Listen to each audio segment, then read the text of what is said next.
Las zorras tienen cuevas para dormir, las aves de los cielos tienen... Dios los bendiga. Continuamos con nuestro estudio sistemático de la palabra del Señor. Y la semana pasada tratamos ligeramente la tesis del apóstol Pablo, que se centra en los versículos en Romanos, verso 16 y 17. Y vamos a leerlos una vez más. La palabra del Señor dice: porque no me avergüenzo del Evangelio, porque es poder de Dios para salvación a todo aquel que cree, al judío primeramente y también al griego. Hasta ahí vamos a dejar esa parte.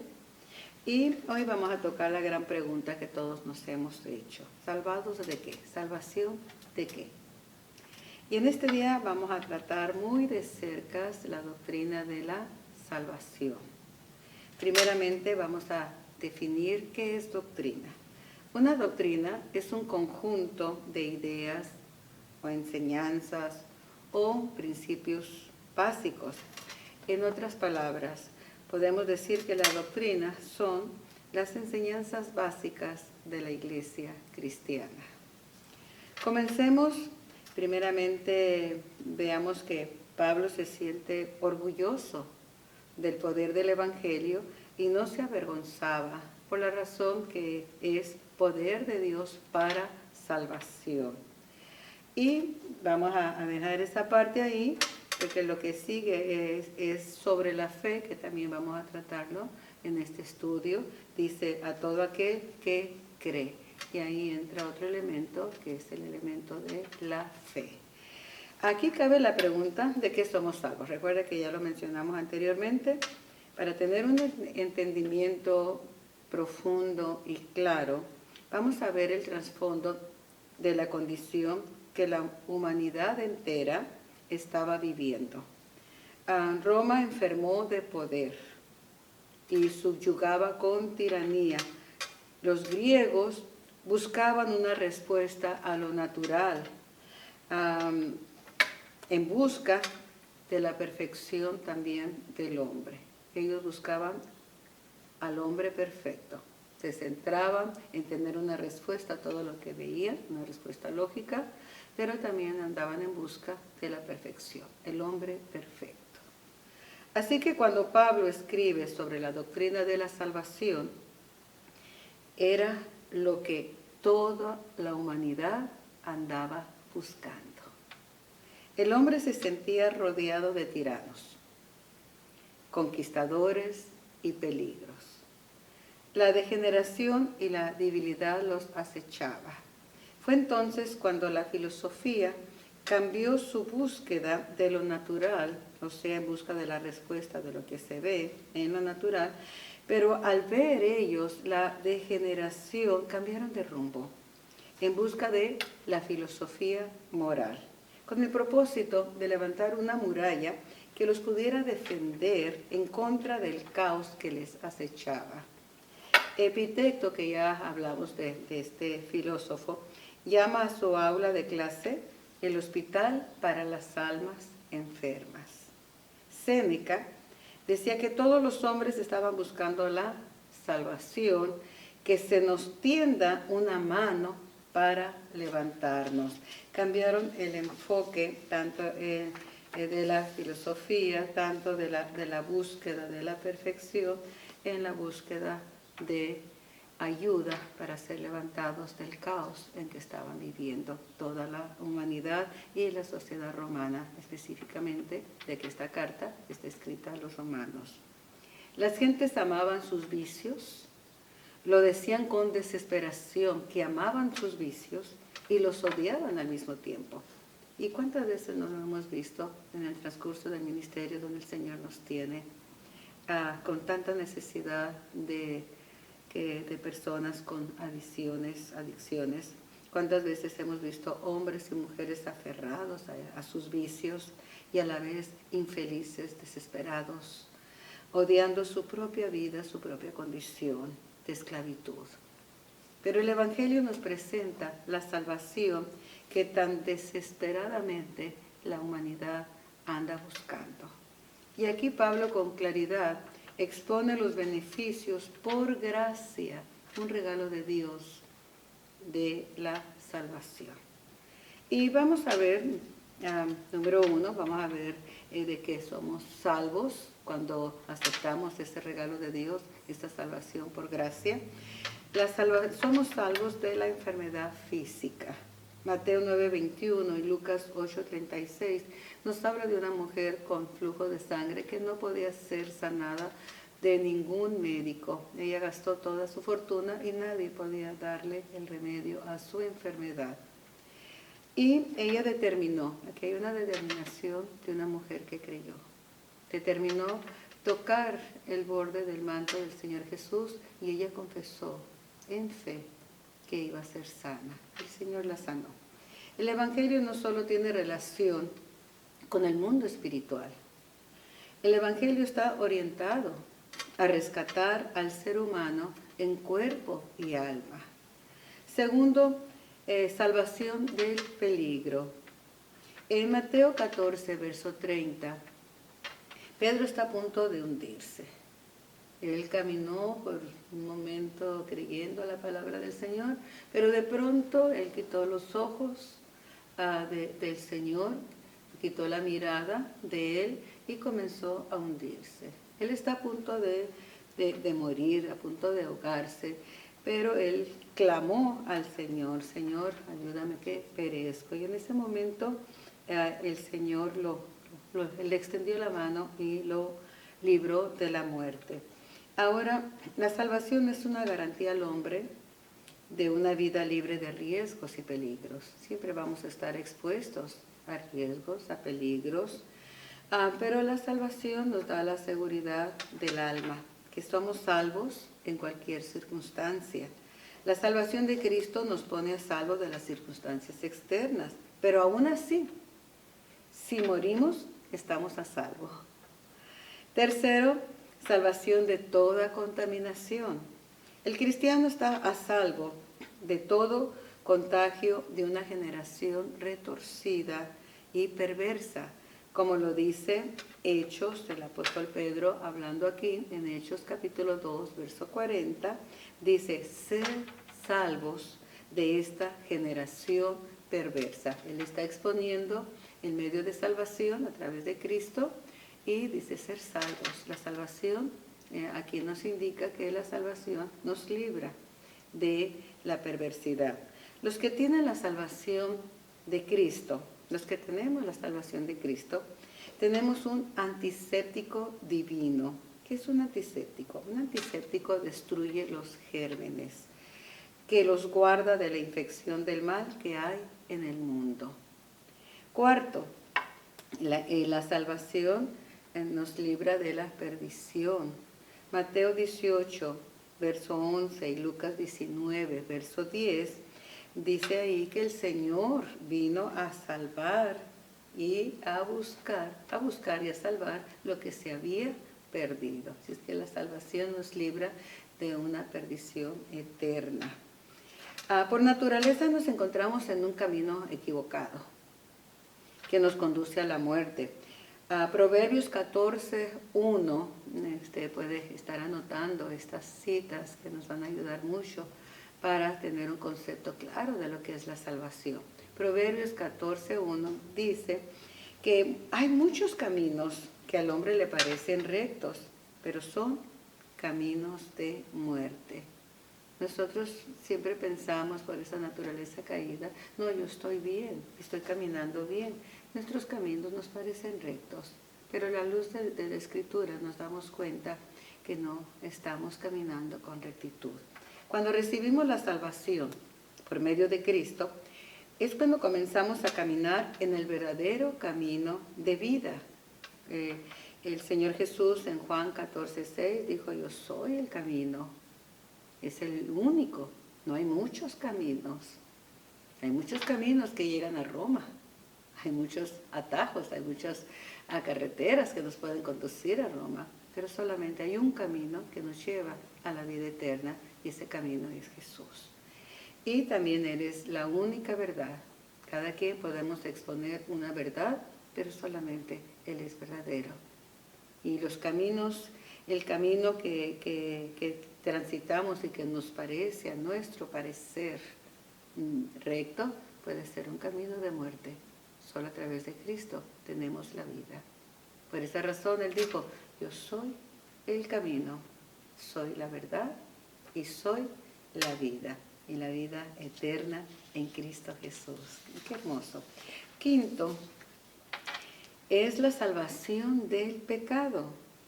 Mateo 1:21, cuando el ángel está hablando con María, la mujer escogida por el Señor para que ella fuera la madre natural en la carne de Jesús, no la madre de Dios. Dios no tuvo principio ni tiene fin. Él es eterno. La madre del Señor Jesús. La divinidad del Señor Jesús no fue dada a través del embarazo de María. María le otorgó la parte humana. Dios engendró a su Hijo en la parte divina. María solo recibió en su vientre la semilla de vida para que naciera en un nacimiento natural. Y el ángel le dijo, vean lo que le dijo el ángel, y darás a luz un hijo, y llamarás su nombre Jesús, porque él salvará a su pueblo de sus pecados. Entonces la salvación nos libra del pecado, es la salvación del pecado, los librará. Todos nacemos, venimos a este mundo en pecado. David decía, en pecado fui engendrado. Así que venimos a este mundo con esa semilla que recibió Adán y Eva cuando pecaron, y lo recibió de la serpiente venenosa que contradijo la palabra de Dios. Pero el Señor Jesús se vino a este mundo, nacido de mujer, pero engendrado por el Espíritu Santo. Esa es la parte divina. Y Él fue 100% hombre y 100% Dios. Por lo tanto, la salvación nos libra del pecado, de la tiranía del pecado, que paga a todos sus súbditos, o sea, a todos los que están bajo la autoridad del pecado, y el pecado viene a través de Satanás, a través de la desobediencia, y nos libra, el Señor nos libra de esa tiranía, de esa esclavitud que ocasiona el pecado. Somos libres de la esclavitud del pecado. Somos libres de seguir siendo esclavos del enemigo, porque el enemigo actúa en las vidas de la humanidad a través de la desobediencia, o sea, a través del pecado, que incita a pecar. Entonces somos libres de esa tiranía, somos libres del yugo de Satanás para obedecer al que nos toma, no para imponer tiranamente su voluntad, sino porque a través de hacer su voluntad somos libres de la condenación y de la tiranía del enemigo. Así que qué hermoso es el poder del Evangelio para salvación. También es la salvación de la ira de Dios, y lo vamos a leer en Romanos capítulo 5, verso 9. Dice, pues mucho más estando ya justificados en su sangre, por él seremos salvos de la ira. Veamos el contexto en el verso 8. Dice, mas Dios muestra su amor para con nosotros, en que siendo aún pecadores, Cristo murió por nosotros. Gracias de Dios. Pues mucho más, estando ya justificados. Y la justificación, primeramente Dios, si Él lo permite, si Él no ha venido, vamos a tratar todo lo que es la doctrina de la justificación, para que cuando leamos Romanos y leamos toda la palabra, nos demos cuenta de la grandeza de nuestra salvación. No hay nada más grande, no hay nada más preciado que la salvación. Entonces dice, pues mucho más, estando ya justificados en su sangre, por él seremos salvos de la ira. Eso es que la salvación nos libra de la ira de Dios, ya que existe en el mundo una ley moral y el anuncio de un juicio cuando se viola esa ley. Y no podemos escapar de esa ley, no hay escape. ¿Por qué? Porque somos violadores de esa ley y por lo tanto somos reos de muerte. Si no fuera por la salvación, si no hubiera sido por la salvación, escuchen, Cristo Jesús, no podríamos esperar otra cosa más que la condenación eterna. Y esto sería el justo, porque Dios es justo, el justo pago por nuestros pecados. Hay que vea qué preciosa es la salvación. También la salvación es una salvación escatológica. ¿Qué es escatología? Es el destino final, son los eventos futuros. Es decir, una salvación que alcanza su plenitud en el triunfo final de Jesucristo en los últimos tiempos. ¿Cuál es el triunfo final del Señor Jesús? Porque nuestra salvación alcanza hoy y va a alcanzar hasta los últimos tiempos aquí en la tierra.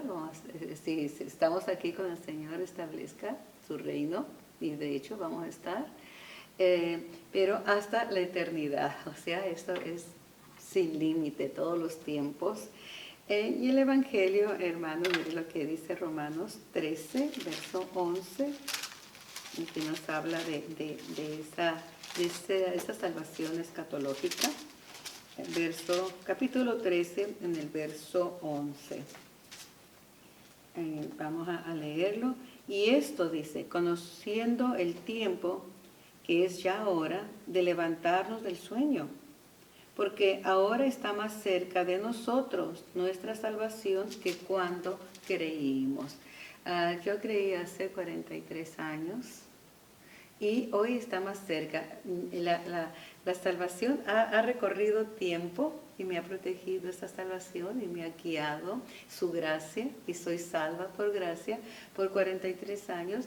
Y si vivo más años, esa salvación me va a seguir arropando hasta que alcancemos la plenitud, cuando seamos transformados a la imagen de Cristo y vivamos eternamente y para siempre con Él. Así que mire hasta dónde tiene el alcance la salvación, hasta los últimos tiempos y por la eternidad. El Evangelio vino a ofrecer a un mundo sin esperanza una salvación que puede mantenernos salvos en esta vida y en la eternidad a todos los que la aceptamos. Pablo nos acaba de mostrar el poder del Evangelio. ¿Sabes qué hermoso? Por eso él dice, ¿cómo voy a sentir avergonzado de este poder de Dios que es para salvación? Que es lo que la humanidad estaba necesitando. Es lo que los filósofos comenzaron a buscar, cómo ser libres de este caos. Es como los griegos comenzaron a buscar a un hombre perfecto, un modelo, y comenzaron a buscar una perfección que es imposible que el hombre pueda alcanzar. Solamente Dios es perfecto, pero su gracia nos salvó mediante el sacrificio de Cristo, su sangre derramada en la cruz del Calvario, y por otro elemento que vamos a tratar en este momento, por la fe. Sigamos en el verso 17 de Romanos 1:17, porque en el Evangelio la justicia, o sea, declarados justos, la justicia de Dios, no la nuestra, se revela por fe y para fe. Viene el otro elemento que complementa la salvación. Dios ya hizo su parte a través de Jesucristo. Ahora entramos nosotros para que seamos salvos. Dios quiere nuestra salvación y proveyó el medio de salvación, pero Él trabaja en conjunto con nosotros. Tenemos el libre albedrío. Y aunque ya está la salvación para todo el mundo, ya está la puerta abierta para la salvación, el Señor no va a forzarnos a que nosotros aceptemos esa salvación.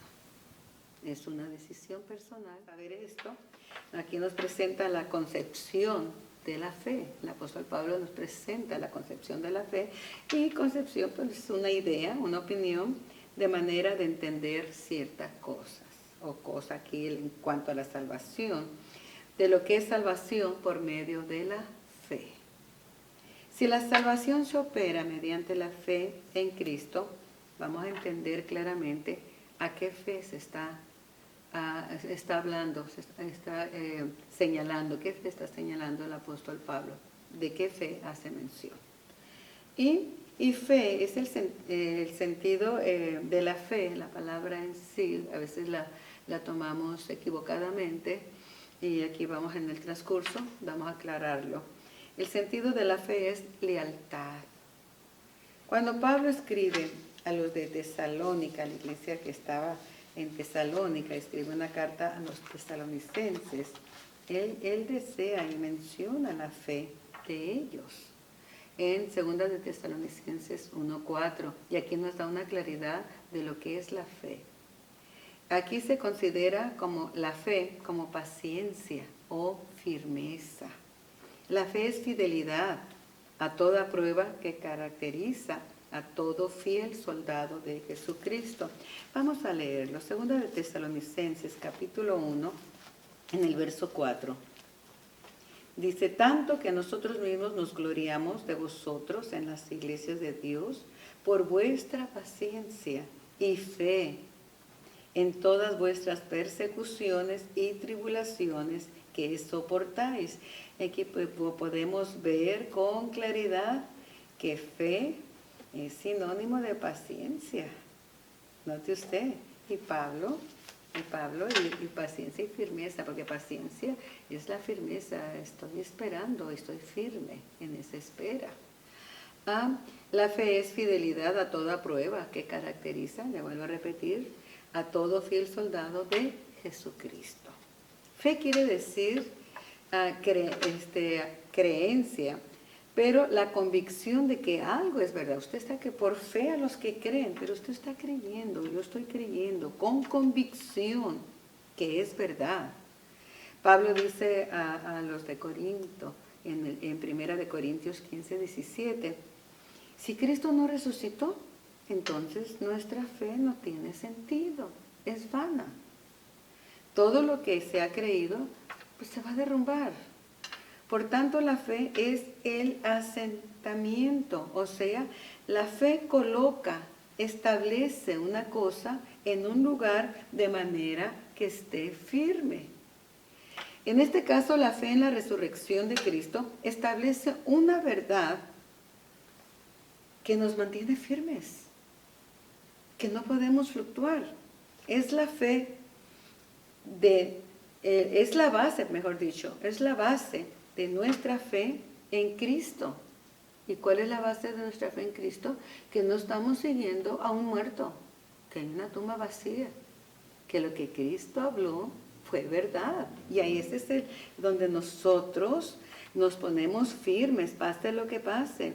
Y ese es el asentamiento de nuestra fe y de nuestra salvación. ¿Se da cuenta? ¿Se da cuenta por qué la iglesia primitiva no les importó ir al Coliseo Romano para ser devorados por los leones? Ellos tomaban la cruz, iban a ser crucificados con gozo, se sentían bienaventurados, se sentían felices, se sentían honrados de morir por la causa de Cristo, porque su fe era firme, era estable, tenía un asentamiento, estaba fundada, estaba asentada en una resurrección de un hombre que habló que iba a resucitar al tercer día, pero que antes de resucitar iba a morir por nuestros pecados, y ese fue el asentamiento de su fe, la verdad que Cristo habló. Fe quiere decir creencia, yo creo, pero creo que convicción, con una convicción sincera, firme, fuerte, de que es verdad lo que el Señor ha dicho. Esa es la prueba definitiva de nuestra vida cristiana, que nuestra vida cristiana está establecida en una verdad firme y verdadera. Y esto es que el Señor Jesús no quedó en un buen hombre que murió como un mártir, sino que se levantó de entre de los muertos. Aleluya. Y anduvo 40 días en la tierra con sus discípulos, dándoles las últimas instrucciones, y muchos fueron testigos. Él se levantó, amados, como lo prometió. Y los que dudaron cuando el Señor habló, cuando lo vieron resucitado, creyeron y dieron testimonio de su fe. Muchas veces se toma la fe como un sinónimo de la religión cristiana. ¿Cuál es tu fe? Pues mi fe es que yo creo en el Señor, pero no hay un asentamiento, no hay una convicción. No hay esa paciencia cuando vienen las pruebas de esperar. Pronto se derrumba la fe. No hay firmeza, no hay fidelidad. Si no recibimos lo que dijo el Señor en su palabra, en el tiempo que yo espero o quiero, se derrumba la fe de esas personas porque no era una fe. Era una simple creencia, pero sin fundamento, firme y sólido, en que si Cristo resucitó, todo es posible para nosotros en el tiempo del Señor. Fe. Y en 2 de Corintios vamos a ver cómo vamos a identificar la verdadera fe. Porque todos decimos que tenemos mucha fe. Usted pregúntele a cualquier persona que se dice cristiano. ¿Tú tienes fe o no? Sí, yo creo en Dios. Pero Pablo nos da la forma de poder identificar realmente quiénes están en la fe del Señor Jesús y quiénes no están en la fe del Señor Jesús. Vamos a ver 2 de Corintios, en el capítulo 13, en el verso 5. Porque él habla, y eso es para todos. Eso es para mí. Aquí me voy a colocar yo primero porque es necesario. Es para usted también. Si realmente profesamos que somos cristianos. Y si somos cristianos porque hemos creído en Cristo y profesamos la fe en Cristo. Entonces vamos a ver 2 de Corintios, capítulo 13, verso 5. Dice, examinaos a vosotros mismos si estáis en la fe. Probaos a vosotros mismos. ¿O no os conocéis a vosotros mismos que Jesucristo está en vosotros, a menos que estéis reprobados? Podemos decir que estamos en la fe y estar reprobados. ¿Cómo podemos saberlo? Pablo dice que a los que se oponen, porque el contexto habla de gente que se oponía a esta verdad. Hay gente que cree a medias. Bueno, yo creo eso, pero no aquello. Entonces Pablo dice que los que se oponían, que se examinen a sí mismos para ver si realmente se mantenían en la fe. Es decir, si son o no son cristianos. Y esto lo tenemos que hacer, examinarnos a la luz de las Escrituras. De hecho, cuando se celebra la Cena del Señor, el apóstol también en Corintios, 1 de Corintios capítulo 11, dice, examínense ustedes mismos. ¿Por qué? Porque tenemos que hacerlo. Debemos de hacerlo. Debemos de hacer un alto. Y más que andar profesando que yo soy salvo, veamos si nuestras obras van de acuerdo a la salvación de la cual estamos hablando. Porque la verdadera salvación por fe, la fe trae obras, trae fruto, trae madurez espiritual. Y Podemos examinarnos, ese es un buen texto para examinarnos, un buen capítulo en Gálatas 5, 19 al 21, y ahí vamos a poder examinar si nuestras obras son espirituales por medio de la salvación o son carnales. Y hagámonos ese examen.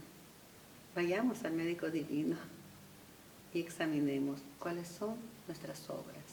Porque la fe sin obras es muerta. ¿De qué estamos hablando? Si no hay obras que respalden la salvación por medio de la fe de la cual estamos hablando. La fe a veces es equivalente a una esperanza. El apóstol Pablo dice, andamos por fe. No dependemos de lo que vemos, no andamos por vista. Está en 2 Corintios, capítulo 5, verso 7. Resumiendo, amados en Cristo, la fe quiere decir aceptación total y confianza absoluta de la verdad revelada a través del Evangelio de nuestro Señor Jesucristo. Y estar en esta fe, creer absolutamente, estar seguros de lo que el Señor Jesús ha dicho y que nos ha dicho la verdad, tenemos que pensar como Job. Job dijo en el capítulo 13, verso 15, aunque me mate, en él sigo esperando. Esa es fe. Aunque yo no vea lo que espero, aunque esté pasando lo que esté pasando, como mi fe está basada, tiene asentamiento en una verdad eterna, que Cristo murió y resucitó y vive para siempre. Y que Él no mintió, que Él es verdadero, que Él es el camino, que Él es la verdad y Él es la vida. Ahí está nuestra fe. Entonces, mire qué tremendo lo que dijo Job. Aunque me mate, en Él esperaré. Esa es fe. ¿Cómo estará nuestra fe? ¿Y cómo comienza esta fe? Vamos a ver de dónde viene, de dónde proviene, cómo comienza, cómo podemos obtener esta fe. La fe comienza por el oír. La fe viene por el oír y oír palabra del Señor, palabra de Dios.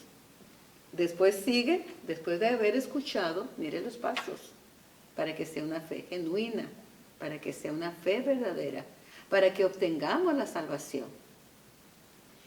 Después de oír la palabra del Señor, viene un asentamiento en nuestra mente. Colocamos esa palabra, la recibimos en nuestra mente, la meditamos,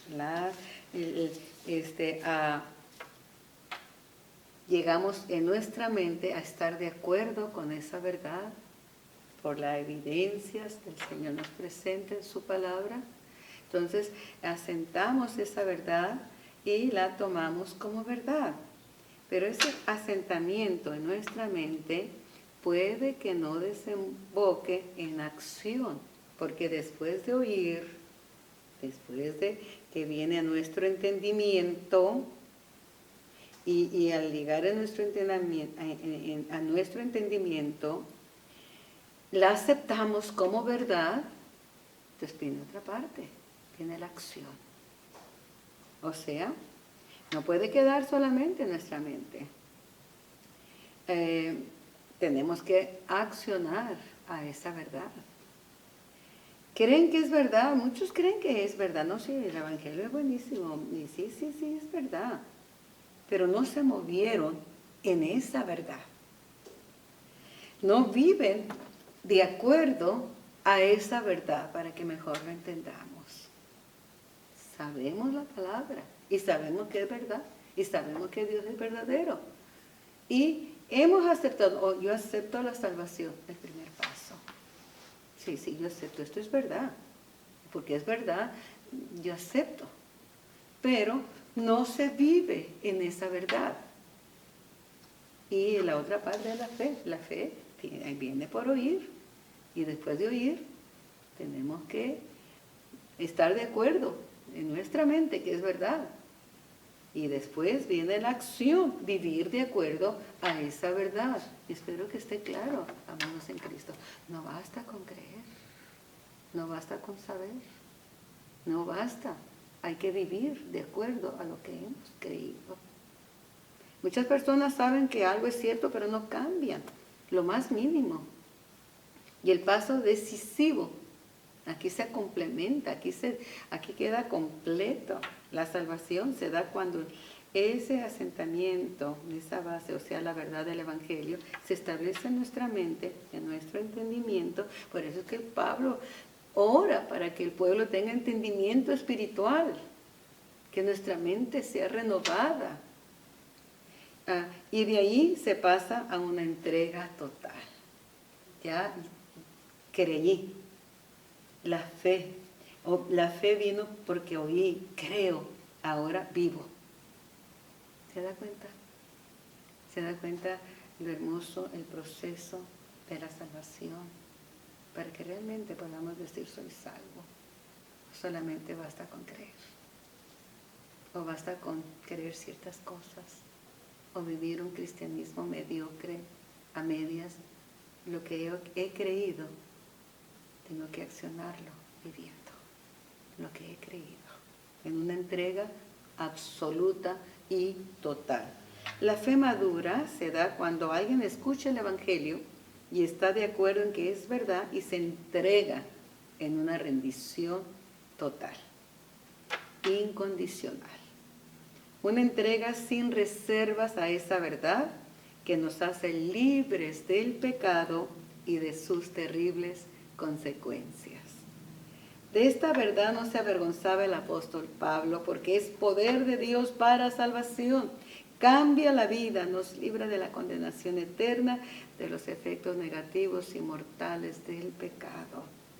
Y esta salvación viene a nosotros por la obra de Cristo en la cruz del Calvario y por medio de la fe en Jesucristo, fe que acciona a esta verdad con firmeza, con convicción, con fidelidad, porque aquí fe es traducida a fidelidad.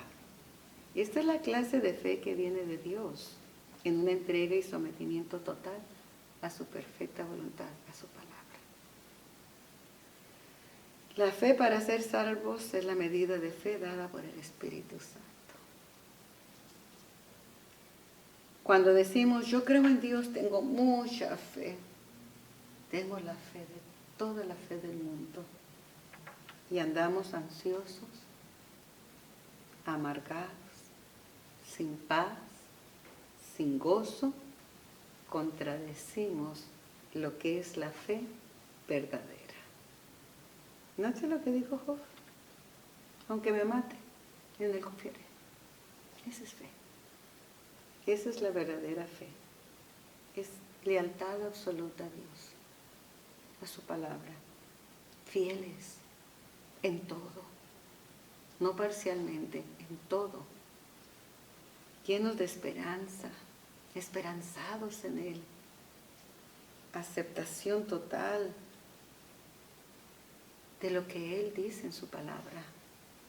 Confianza absoluta en que Él vive y Él escucha y Él está con nosotros porque hemos sido salvos por medio de la fe en Él. Oh, amados en Cristo, voy a terminar con una escritura del Evangelio muy conocida en Mateo 7. Vamos a leer desde el verso 21, vamos a leer todo el contexto para llegar a esta tremenda verdad de la salvación. No todo el que me dice Señor, Señor, entrará en el reino de los cielos, sino el que hace la voluntad de mi Padre que está en los cielos. Muchos me dirán en aquel día, ¿de qué día está hablando? En el día que vamos a comparecer todos delante del Señor, justos e injustos. Señor, Señor, ¿no profetizamos en tu nombre? ¿No predicaba, no enseñaba? ¿Y en tu nombre echamos fuera demonios? y en tu nombre hicimos muchos milagros. Y entonces les declararé, nunca os conocí, a tus acciones eran malas. Ahora el Señor comienza a hablar de lo que es la verdadera fe, y hace una comparación de la falsa fe y la verdadera. Cualquiera pues que me oye estas palabras y las hace, le compararé a un hombre prudente que edificó su casa sobre la roca, sobre esta verdad del Evangelio, de que Cristo es el Hijo de Dios y que murió por nuestros pecados. Esta fue la declaración que hizo el apóstol Pedro. Cuando dijo, el Señor les pregunta, ¿quién dicen ustedes que yo soy? Comenzaron a decir, unos dicen que eres Juan el Bautista, unos que algún profeta, Elías o algún otro profeta, pero ustedes, mis discípulos, los que son salvos, ¿qué dicen ustedes? ¿Quién soy yo? Todos callaron. Pedro habló y dice, tú eres el Hijo del Dios viviente. Y el Señor dijo, bienaventurado Simón, hijo de Jonás, porque no te lo reveló carne ni sangre, sino mi Padre. Y en esta y sobre esta roca, que es Cristo, que es su palabra, la palabra viva, la palabra engendrada, sobre esta declaración de quién soy yo, sobre esta fe en mí, sobre fe en mi palabra, edificaré mi iglesia. Y dice, entonces comienza a explicar, verso 25. Descendió lluvia y vinieron ríos y soplaron vientos y golpearon contra aquella casa y no cayó porque estaba fundada, estaba sentada sobre la roca, sobre la verdad, en la palabra de Dios. Y no solamente era una palabra que había quedado en la mente, sino que este hombre accionó y edificó su casa, accionó, edificó su vida espiritual sobre esta verdad en la palabra del Señor. Pero habla de otro, pero cualquiera que me oye estas palabras y no las hace, sabemos mucha Biblia. Estos sabían mucho, hasta echaban fuera demonios y predicaban, pero eran hacedores de maldad. Note usted. Ahora, pero cualquiera que me oye estas palabras y no las hace, las oye, sí, tan bonito, oh, qué bonita predicación, o no estuvo bonita porque no fue lo que yo quería escuchar. Les compararé a un hombre insensato necio, lo mismo, que edificó su casa sobre la arena. Y descendió lluvia, y vinieron ríos, y soplaron vientos, y dieron con ímpetu contra aquella casa, y cayó, y fue grande su ruina. Vemos lo que pasa cuando nomás escuchamos y no lo vivimos, no accionamos, es edificar sobre la arena. Y cuando vienen los problemas, cuando viene la enfermedad, cuando viene algo que nos cause dolor, cuando viene persecución, cuando venga lo que venga, dolor, muerte, si no estaba fundada en la verdad de la palabra, accionando esa verdad, viviéndola, va a ser un desastre, se va a derrumbar todo. No hay salvación ahí, no hay firmeza. Se escuchó, se meditó, pero no se vivió. Eso es lo que la palabra del Señor nos da en este estudio en el día de hoy. Y termino con Romanos, con este versículo que nos da la palabra, el centro de nuestra vida cristiana, el centro de la salvación que expone Pablo, que no me avergüenzo del Evangelio, porque es poder de Dios. Vamos al verso 16, porque no me avergüenzo del Evangelio, porque es poder de Dios para salvación a todo el que cree, a todo el que cree. Al judío primeramente y también al griego, porque en el Evangelio la justicia de Dios se revela por fe y para fe. Creer es tener fe. Y fe, ya vimos todo lo que implica la fe. La fe acciona, creyendo esta verdad y viviendo esta verdad. Que Dios me los bendiga abundantemente, es el deseo de mi corazón. Caminemos con fe. Hay mucho cristianismo edificado en la arena, en las emociones, en lo que quieren hacer y ser, pero no hay un sometimiento al 100 a la palabra del Señor. Por eso Pablo nos recuerda, nos exhorta que nos examinemos. Examinémonos en Gálatas capítulo 5, no se lo olvide. Y veamos cómo son las obras, si estamos en las obras de la salvación o en las obras de la carne. Que Dios le continúe bendiciendo abundantemente. Amén.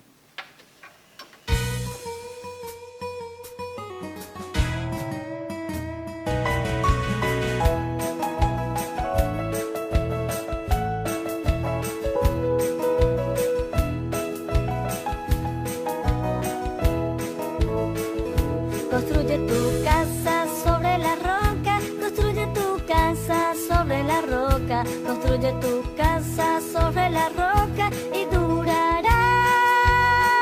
No habrá poder en este mundo que pueda separarme de su palabra. Construye tu casa sobre la roca que es Jesús. Construye tu vida sobre la roca, construye tu vida sobre la roca, construye tu vida sobre la roca y durará. No habrá poder en este mundo que pueda separarme de su palabra. Construye tu vida sobre la roca que es Jesús. Construye tu iglesia sobre la roca, construye tu iglesia sobre la roca, construye tu iglesia sobre la roca y durará. No habrá poder en este mundo que pueda separarme de su palabra. Construye tu iglesia sobre la roca que es Jesús. Construye tu casa, vida, iglesia. Construye tu casa, vida, iglesia. Construye tu casa, vida, iglesia y durará. No habrá poder en este mundo que pueda separarme de su palabra. Construye tu casa, vida, iglesia, que es Jesús. Es Jesús.